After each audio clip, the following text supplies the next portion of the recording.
자, 계속 하시겠습니다. 자, 192페이지에 자가건설에 의한 취득. 자, 우리 아까 정리했죠?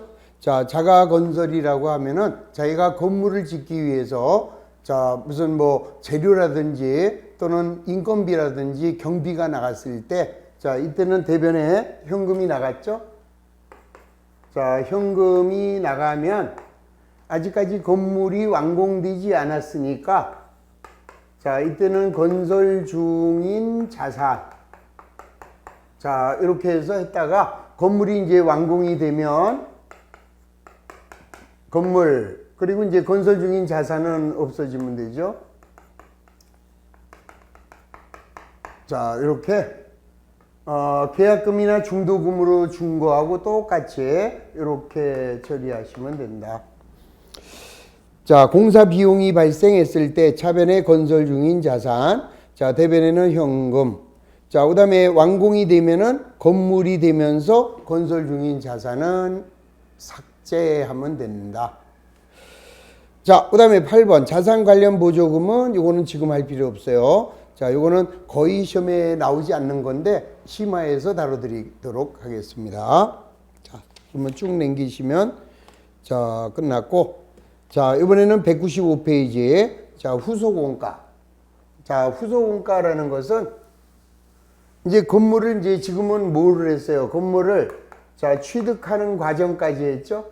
자, 그 다음에 이제 취득 후 자, 건물이나 자, 이 유형 자산이에요. 그냥 꼭 건물만이 아니라 유형 자산을 취득한 이후 자, 취득 후 추가 지출이 발생하면 자, 취득 후의 추가 지출은 크게 두 가지로 나눠요.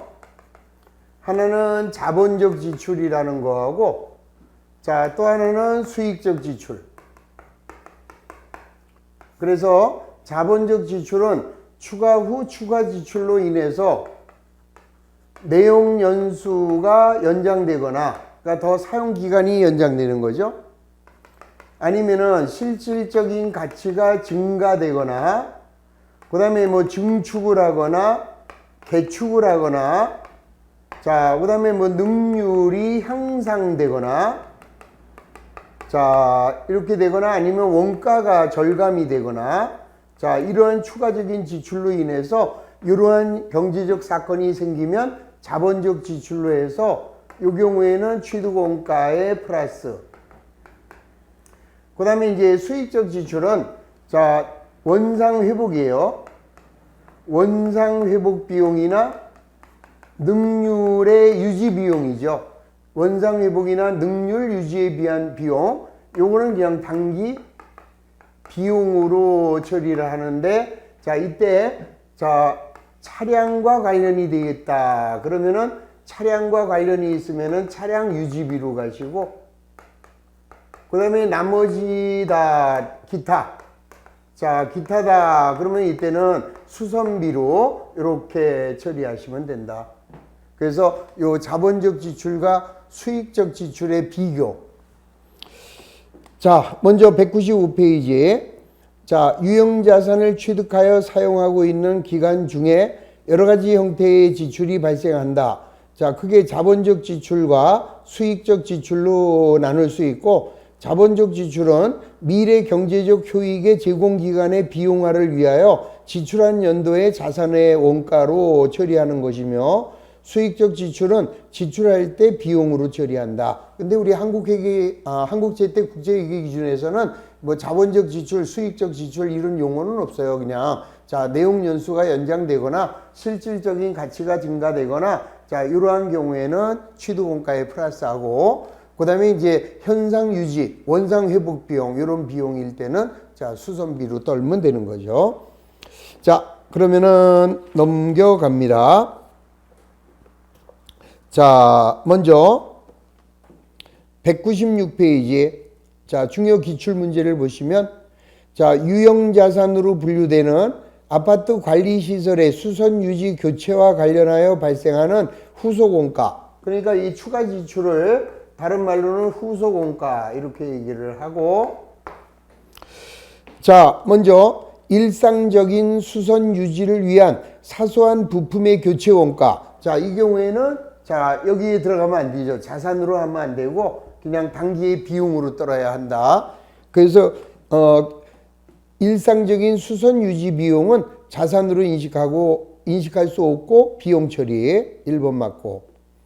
자, 2번 시설 일부에 대한 교체로 인하여 관리 효율이 향상되고 교체 원가가 자산의 인식 기준을 충족한대요. 그러면 무조건 자산으로 인식. 그러니까 이 자본적 지출은 이러한 것들이 자본적 지출인데, 자, 이런 경우에는 자, 어떻게 해요? 자산의 원가에 플러스가 되는 거죠. 그러면 자산의 원가에 플러스 된다는 것은 그 지출로 인해서 자산의 미래 경제적 효익이 더 높아지거나 또 내용 연수가 연장되거나 이러면은 그때는 자산의 취득 원가에 플러스 해야죠. 그래서 자산의 인식 기준을 갖췄다 그러면은 자산으로 가시고, 자산의 인식 기준을 못 갖췄다라고 하면은 그냥 수익적 지출로 비용 처리하시면 돼요.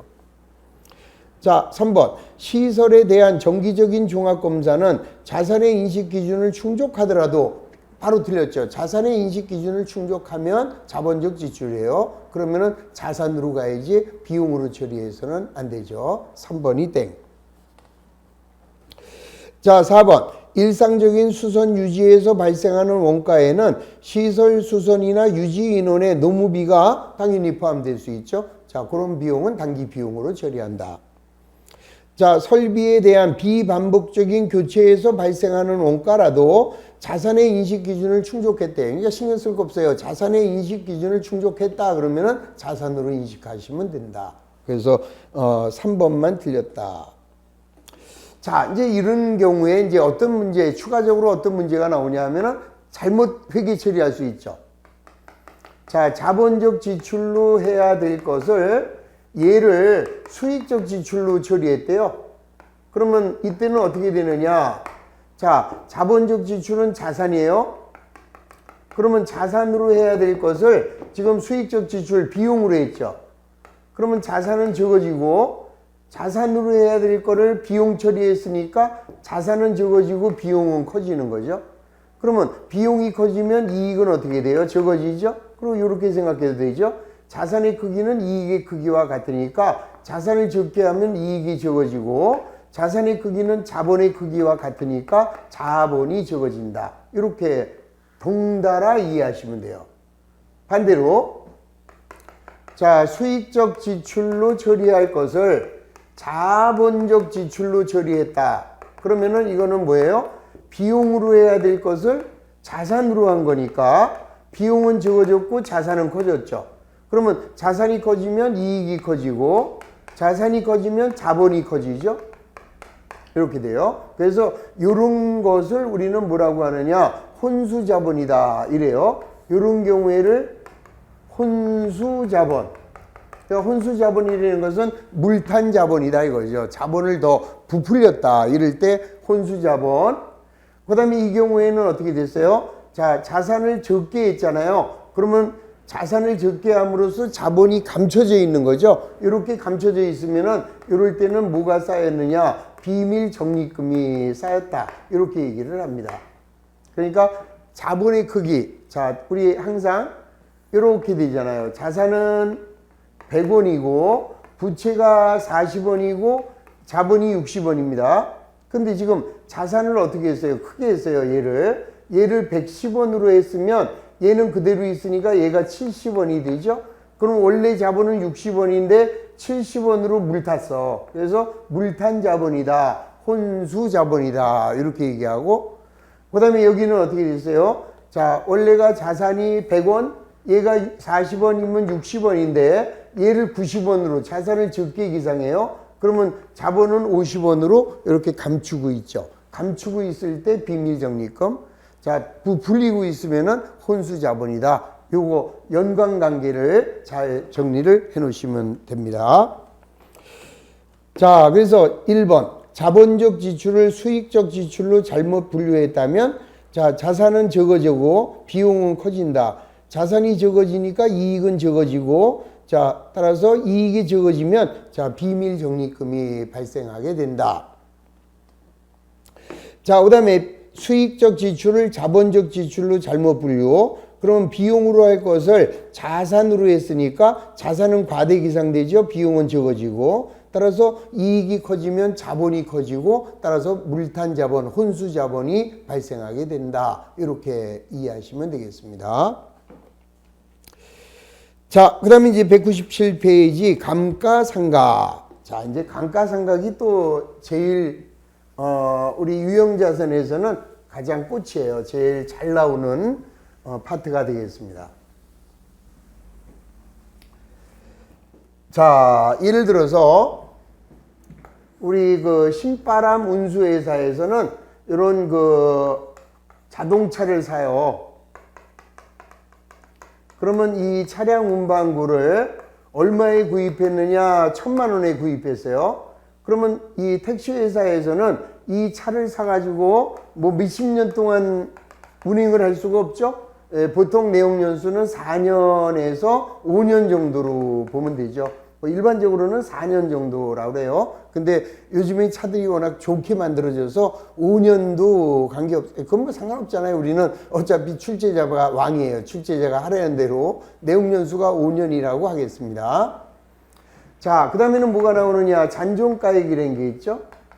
자, 잔존가액이라는 것은 내가 1,000만 원에 산 자동차를 5년이 지나게 되면 그때 얼마 받을 수 있느냐?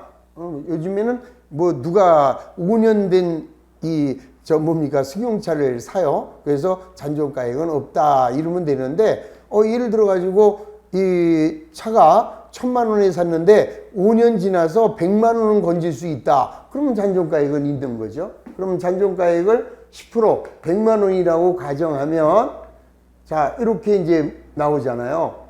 그러면은 이 차량 운반구는 내가 사가지고 하나, 둘, 셋, 넷, 다섯. 자, 1,000만 원에 취득한 이 자동차가 5년에 걸쳐서 우리 회사에 경제적인 효익을 갖다 주니까 5년이 지나면 이 차값은 제로가 돼버릴 거 아니에요? 나중에 100만 원 건진다고 그랬네? 그러면은 100만 원은 나중에 건져요? 그럼 결국 900만 원이 5년 동안에 걸쳐서 없어지는 거잖아요. 그거를 이제 비용화하는 거죠. 그래서 요거를 1년에 얼마씩 비용으로 할 것이냐. 자, 요거를 우리는 감가라고 하는 거죠. 자, 내가 취득한 자산이 사용에 따라서 값어치가 떨어지는 것을 감가라고 하고, 자, 그러면은 값어치가 떨어진 만큼을 우리는 비용으로 인식하는데 그런 비용을 감가상각비라고 한다 이 소리죠. 자, 그러면은 여기에서 가장 중요한 게 감가상각의 본질이에요. 감가상각의 본질은 자산의 평가 과정이 아닙니다.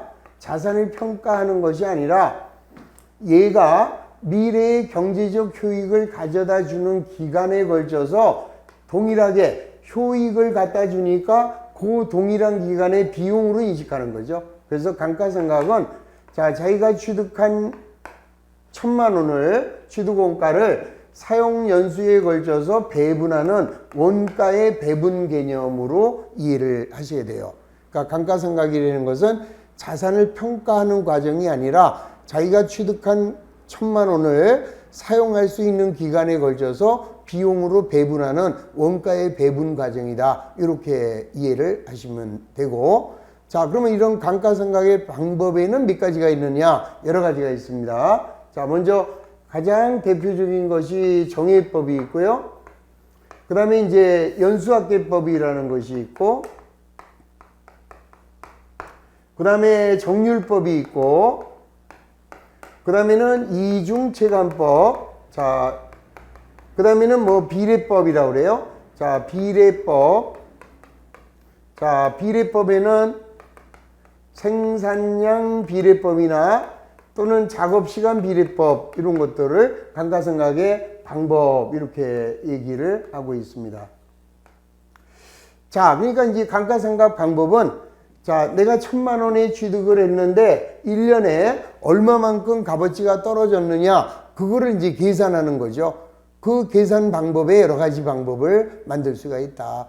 자, 이 중에 이제 가장 대표적인 게 정액법인데, 자, 정액법이라고 하는 것은 자, 공식이 이렇게 됩니다. 내용 연수분의 취득원가 마이너스 잔존가액 이렇게 하래요. 그러면 지금 내용 연수는 5년이라고 그랬죠? 그 다음에 취득원가는 1,000만원. 자, 잔존가액은 100만원이라고 했어요. 없으면 0이고. 그러면 1,000만원에 샀지만 나중에 100만원은 건진다. 그러면 900만원이 5년에 걸쳐서 값어치가 떨어지니까 1년에 180만원씩 감가상각을 해주는 거죠.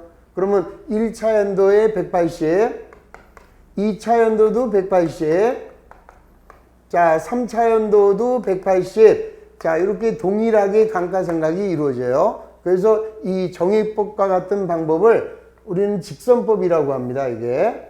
자, 자, 내용연수에 걸쳐서, 자, 취득원가가 1년에 180만원씩, 1차 연도에도 180, 2차에도 180, 3차도 180 계속 똑같이 가는 거죠. 그래서 이거를 직선법 이렇게도 이야기를 해요.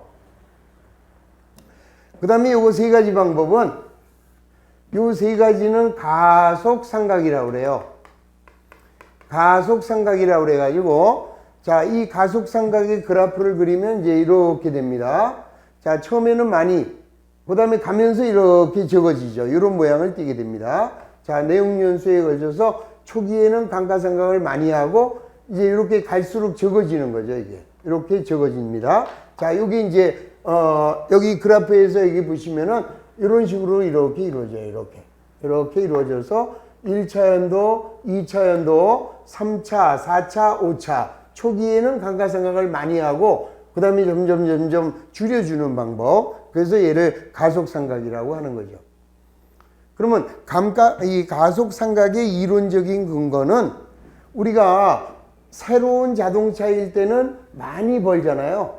그러니까 많이 벌 때 비용을 많이 떨고 그 다음에 이제 점점 고장이 나요. 그래서 이제 멈춰 있는 기간이 많아지니까 경제적인 효익이 적어지죠. 그러니까 비용도 처음에는 많이 하고 가면서 이렇게 줄여주는 이런 식으로 감가상각을 하는 게 이론적으로 타당하다라고 보는 게 이제 가속상각법이 되는 거죠. 그래서 이론적으로는 가속상각법이 훨씬 더 우월한 방법이라고 볼 수 있고요. 그 다음에 계산 과정에서는 정액법이 가장 쉽죠. 자, 뭐 쉽다고 정액법만 하면 안 되죠. 그러면 연수학계법은 어떻게 하느냐 이렇게 합니다. 자, 얘는 취득원가에서 잔존가액을 뺀 금액, 자, 요거 곱하기 내용연수 합계분의, 자, 거꾸로 이렇게 연수를 곱해가는 거예요. 이렇게 곱해가는 게 연수합계법. 자, 무슨 말이냐? 자, 취득원가는 1,000만원이고, 자, 잔존가액이 100만원이면, 자, 이놈 곱하기, 자, 내용연수의 합계라는 것은, 내용연수는 1년, 2년, 3년, 4년, 지금 내용연수 5년이라고 그랬잖아요. 그러면 5년 이렇게 더하면은 요게 15년이 되죠. 내용연수의 합계는 15년. 그러면 1차 연도에는 15분의 5 이렇게 하는 거죠. 그러면 15분의 5 그러면 얘가 900만 원이니까 자, 1차 연도는 얼마가 되느냐? 300만 원이 되겠죠. 그리고 이제 2차 연도에는 15분의 4, 15분의 3, 15분의 2, 15분의 1 이렇게 1씩 줄여가는 거예요. 그러니까 1차 연도에는 15분의 5, 2차 연도는 15분의 4 그러면은 240이 되겠죠. 자, 3차 연도에는 15분의 3 그러면 이제 180이 되겠고, 자, 그 다음에는 120이 되겠고, 자, 그 다음에는 60이 되겠죠. 이렇게. 그래서 자, 60만 원씩 이렇게 차이가 일정하게 벌어지는 방법을 요거를 연수합계법이라고 합니다. 자, 내용연수 합계분의 자, 거꾸로 연수. 1차 연도는 5, 4, 3, 2, 1. 그러면 결국 15분의 15, 900만 원이 다 값어치가 떨어지는데 감가상각 초기에는 좀 더 많은 금액을 감가상각을 하게 된다. 이런 내용이 바로 연수학계법의 주장 근거가 되죠.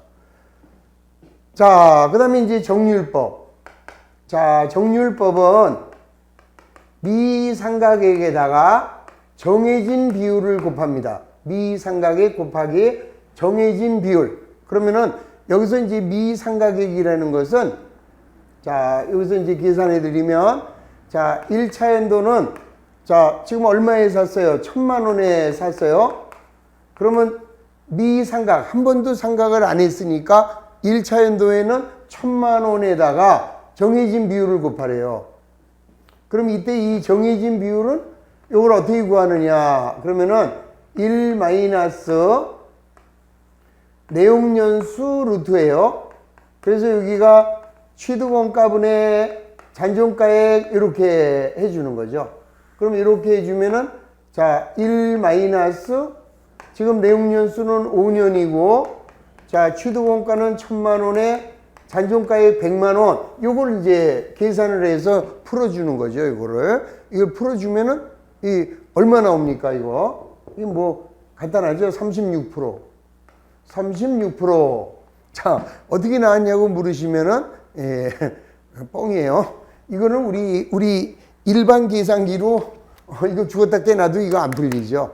그럼 뭘로 풀어야 돼요? 산업공학적 계산기로 풀어야 되는데 우리는 그 산업공학적 계산기를 가지고 입장하면은 그냥 바로 부정행위로 봅니다. 그럼 어쩌라는 거예요? 그래서 이거는 출제자가 이거를 계산을 해서 36% 이렇게 줍니다. 그냥 고민하지 마시고 그냥 주어진 퍼센트율을 계산하시면 되는 거죠.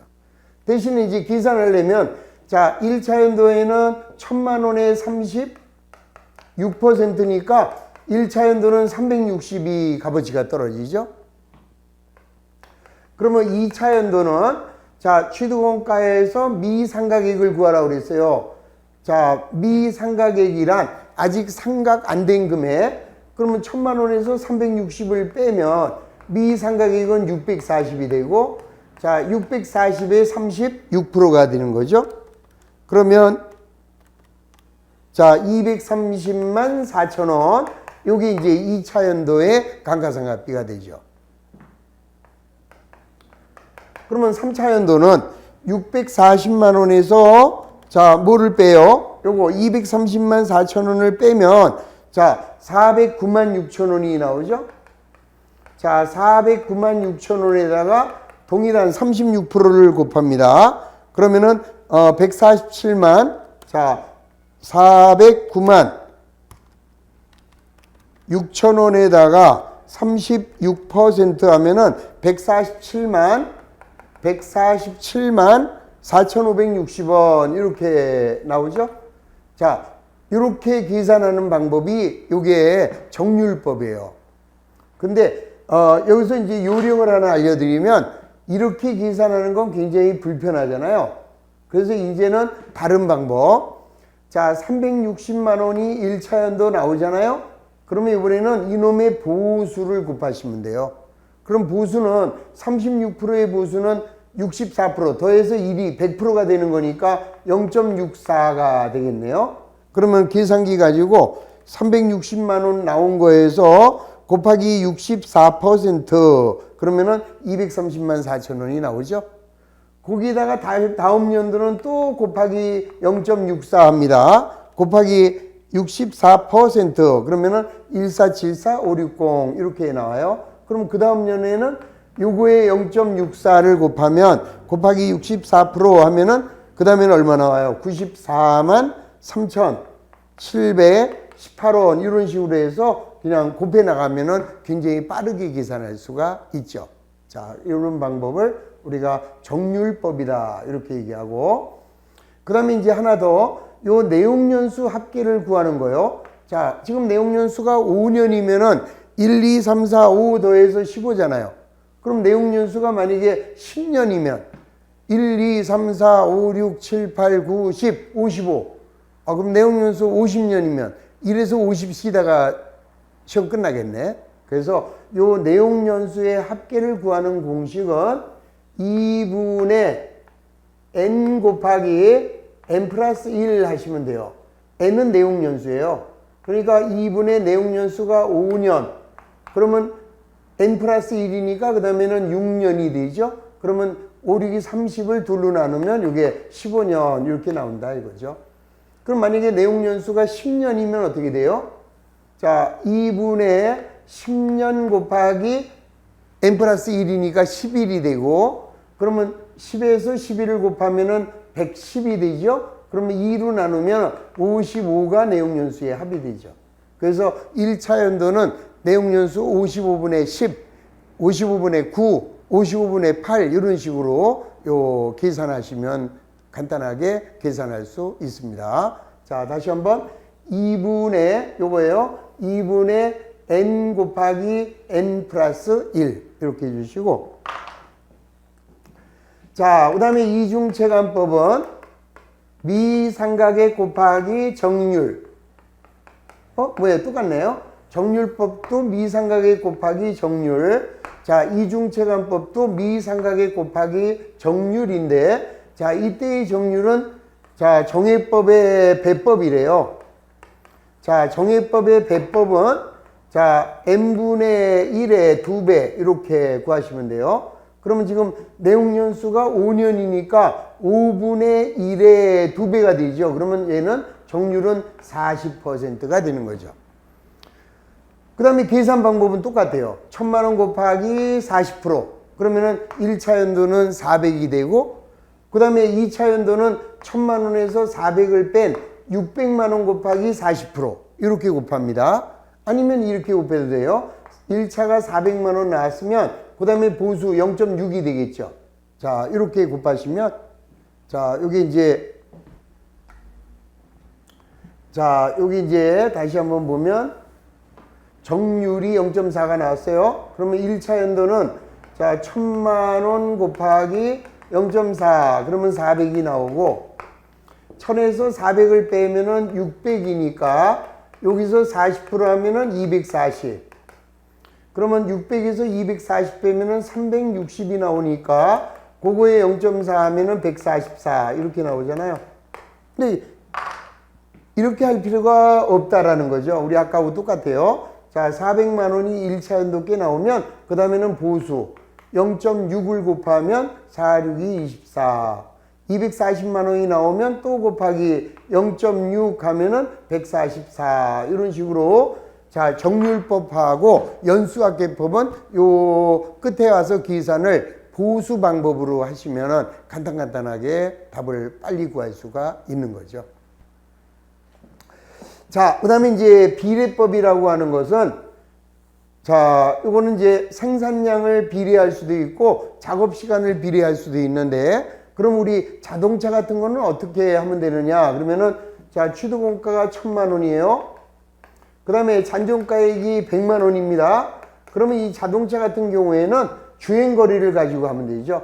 자, 우리 이제 보통, 자, 우리는 이제 몇 킬로를 뛰면은 이 차를 더 이상 못 타느냐라고 할 때, 자, 90만 킬로를 뛴다라고 할게요, 전체. 그러면, 영업용 자동차가 90만 킬로를 달리게 되면 이제 그 차는 더 이상 사용할 수 없다라고 보자 이거죠.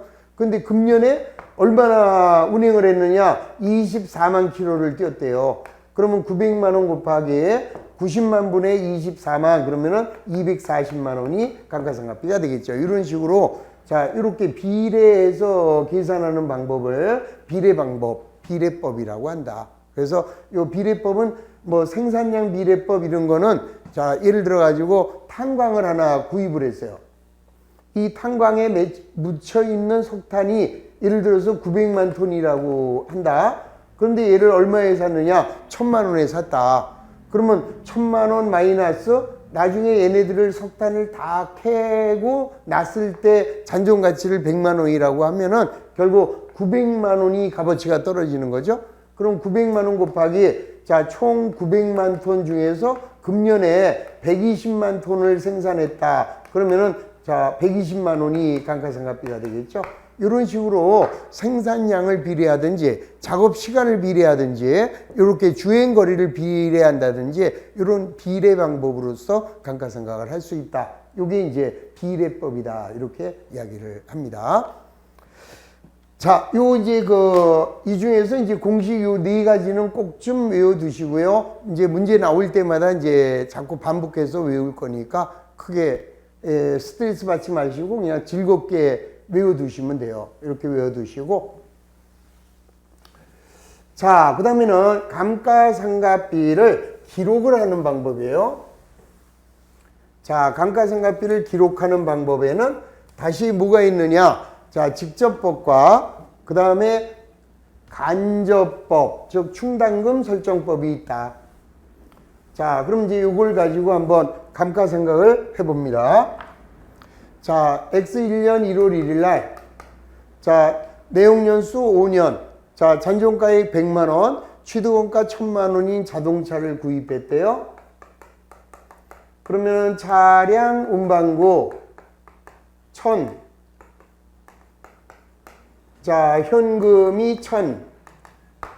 자, 그 다음에 이제 12월 31일이 됐습니다. 자, 우리 회사는 내용연수 5년 감가상각 방법은 정액법이라고 가정하겠습니다. 그럼 정액법이면 자, 어떻게 되겠어요? 내용연수분의 취득원가 마이너스 잔존가액이니까 자, 900만원을 5년. 그러면 이제 1년에 180이죠?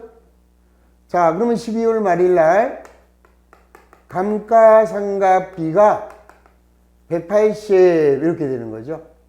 그리고 이제 대변에는 자, 차량 운반구가 자, 180 이렇게 감소시켰어요. 자, X2년 말에도 감가상각비 180, 차량 운반구 180 이렇게 가는 거예요. 이렇게 하는 방법을 우리는 직접법이다 이렇게 얘기를 하고, 자, 그 다음에 이제 간접법이 있어요.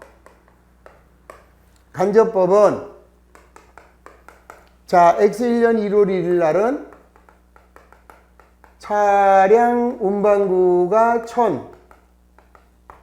그 다음에 현금이 1000. 자, 1년이 지나면 180만 원이 값어치가 떨어지죠? 그러면 얘는 X1년 12월 말일 날 자, 감가상각비가 180. 그 다음에 대변에는 차량 운반고 감가상각 누계액, 감가상각 누계액이 180. 이렇게 해서 차량 운반구는 그대로 내버려 두고 감가상각 누계액을 만들어 가는 거예요. 자, 그 다음에 X2년 12월 말일도 감가상각비는 180, 차량 운반구 감가상각 누계액이 180 이렇게 됩니다. 그러면은 자, 어떤 결과가 나오느냐? 직접법은요. 자, 재무상태표를 그리면 자, X2년 12월 말일 날은 자, 여기가 이제 어떻게 돼요? 차량 운반구가 640으로 이렇게 보고가 돼요. 자, 간접법으로 하는 회사는 자, X2년 12월 31일 날 얘는 차량 운반구는 1000. 그런데 그동안 감가상각 누계액은 360만 원. 그래서 차량 운반구에서 감가상각 누계액을 차감하는 형식으로 표시하면은 여기가 640 이렇게 보고가 돼요. 그러면은 정보 이용자들은 자, 이런 직접법을 한 회사에서는 지금 이 회사가 가지고 있는 자동차의 장부 금액은 640이구나 이렇게 이해를 하는 데 비해서 이 방법으로 가면은 이 회사는 1000만 원의 차를 샀는데 그동안 360의 값이 떨어져서 현재의 자동차의 가치는 640이구나 이렇게 알 수가 있다는 거죠. 그러면 어느 게 더 정보 이용자에게 유용한 정보가 될까요? 이게 더 유용한 정보죠. 그래서 일반적으로 유형자산의 감가상각은 직접법을 하지 않고 간접법을 사용하게 된다. 이렇게 이해하시면 돼요. 근데 이것도 마찬가지에 출제자가 단 직접법에 의한다. 그럼 직접법으로 해야 되는 거고. 자, 어떤 문제가 주어진 대로만 여러분들이 이해를 하시면 됩니다. 자, 그러다가 이제 언젠가는 이 차를 이 3차, 4차, 5차로 가서 없애버리면 되는데, 자, 이런 경우가 있겠죠. X3년 1월 1일 날 요놈의 차를 그냥 팔아버렸어요. 얼마에 팔았느냐? 600만 원에. 그러면 일단, 자, 이 상태에서 차를 팔았으면 차량 운반구가 없어지겠죠. 자, 이때 차량 운반구는 취득원가 1000만 원이 없어집니다. 그리고 얘가 없어지게 되면 얘 때문에 존재하고 있는 얘도 같이 없어져야죠. 그래서 대변에 있는 차량 운반구 감가상각 누계액이 얼마가 없어져요? 360이 없어지는 거죠. 그러면 내가 1000만 원에 샀는데 그동안 360이 값어치가 떨어지면은 얘는 640만 원짜리 차잖아요. 그걸 내가 얼마에 팔았느냐? 600에 팔았다. 이랬으니까 우리 회사는 손해를 봤다라는 것을 알 수 있죠. 그러면 자, 640을 600에 팔았어요. 그러면 여기서 40만 원의 손해가 발생합니다. 요거를 우리는 유형자산의 처분 손실 이렇게 얘기를 한다. 그래서 유형자산의 처분 손실은 40 이렇게 기록하는 거고, 반대로 얘를 얼마에 팔았느냐? 700에 팔을 수도 있죠. 더 받고 팔았어요. 이럴 때는 640짜리를 700에 팔았으면 60만 원 이익이네요. 그러면 여기로 가서 유형자산의 처분 이익이 얼마예요? 60 이렇게 기록하면은 여기 1060 여기 1060 이래가지고 모두 끝나는 거죠. 그래서 자, 라스트로 자, 유형자산을 처분할 때는 이런 회계 처리가 이루어진다. 그래서 자, 먼저 유형자산의 취득과 그 다음에 후속 측정, 자본적이냐 수익적 지출이냐 그거 이해하시고, 그 다음에 이제 감가상각의 이해, 감가상각에는 정해법, 정률법, 자, 연수학계법, 그 다음에 비례법, 생산량 비례법 등 합리적인 방법이 있는 거죠. 그리고 이 감가상각비의 비교예요. 비교. 자, 감가상각비의 비교는 초기에 자, 감가상각비가 가장 많이 나오는 게 뭐냐? 정연, 율, 이 이렇게 가세요. 그래서 자, 감가상각 초기에는 이중체감법의 감가상각비가 가장 큽니다. 우리 아까 계산해 보셨죠? 이중체감법으로 하면은 400만 원이 나왔고, 자, 그 다음에 정률법으로 했어요. 정률법으로 하게 되면은 360만 원이 나왔죠? 우리 아까? 자, 그 다음에 연수학계법으로 했습니다. 연수학계법으로 하니까 아까 1차 연도에 240이 나왔죠? 그 다음에 정해법으로 했어요. 정해법으로 하니까 1차 연도의 감가상각비는 180만 원이었어요. 그래서 감가상각 초기에 감가상각비가 가장 많은 순서로 나열된 거, 그러면은 이율연정, 이렇게. 자, 정연율이 해가지고 이율연정, 부등호의 크기예요. 그러니까 초기에는 이중체감법이 크고, 그 다음에 정률법, 연수학계법, 정해법의 크기다. 이게 감가상각비의 크기다. 이런 문제가 이제 이론적으로 시험에 나올 수가 있다. 이런 얘기입니다. 자, 그래서 198페이지에 감가상각 방법, 자, 정해법서부터 나와 있죠? 자, 요거 잠시 쉬었다가, 자, 요거 관련 문제를 한번 더 풀어서 정리 한번 해보도록 하겠습니다. 자, 잠시 쉬었다가 계속 합니다.